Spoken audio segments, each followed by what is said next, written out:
Le jeune homme est attaché à un poteau, puis fusillé. Les Gabonais sont-ils pour ou contre l'application de la peine de mort? Le 31 mai 1963, la jeune République nouvellement indépendante adopte un code pénal dont l'article 9 disait « Tout condamné à mort sera fusillé ». Durant toute la mandature du président Léon Gabriel Baminko, il n'y a jamais eu d'application de cette fameuse peine de mort. Pourtant, ce ne sont pas les occasions qui ont manqué.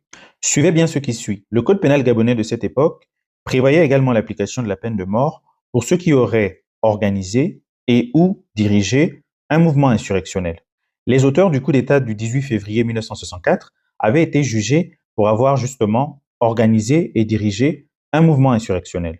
Pourtant, ils avaient été condamnés à plusieurs peines lourdes, sauf à la fameuse peine de mort. Donc, quand le président Léon meurt en 1967, il n'y a jamais eu d'exécution de condamnés à mort. Le 21 juin 1974, cela fait quasiment 7 ans que Bongo Albert Bernard dirige le Gabon. À cette date-là, Dominique Mombo, surnommé le sadique de la Pairie, est le premier Gabonais à subir la peine de mort. Il aurait été exécuté secrètement au cimetière de l'Alala. Le temps est donné. Un peu plus de 10 ans après son adoption et en plein parti unique, l'application de la peine de mort est désormais effective au Gabon. Pour le gouvernement de l'époque, l'ampleur de l'insécurité et la récurrence des assassinats justifient d'y recourir afin de ramener le calme et la sécurité. Entre 1974 et 1985, 6 autres exécutions publiques, ces fois-ci, vont avoir lieu.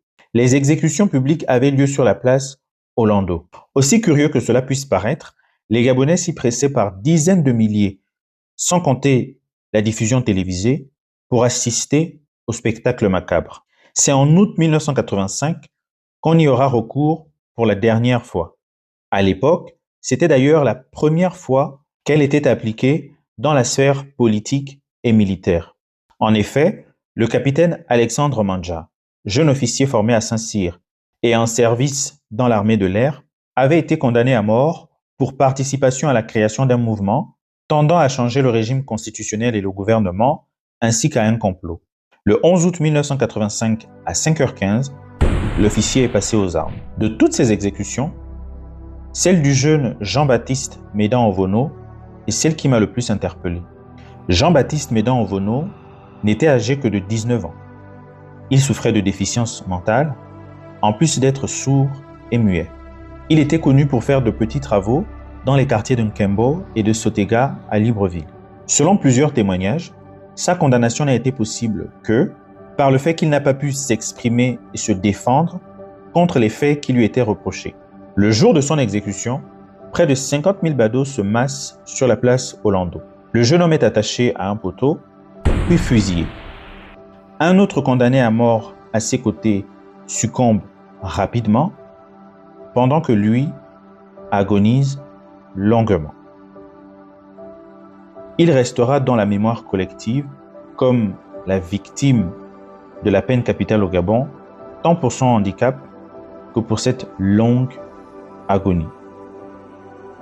Le 15 février 2010, une loi abolissant la peine capitale au Gabon est adoptée. Quand bien même cette abolition semble avoir été adoptée sans véritable débat public et sans réelle revendication sociétale, à titre individuel, je suis contre la peine capitale. Et vous, êtes-vous pour ou contre la peine de mort?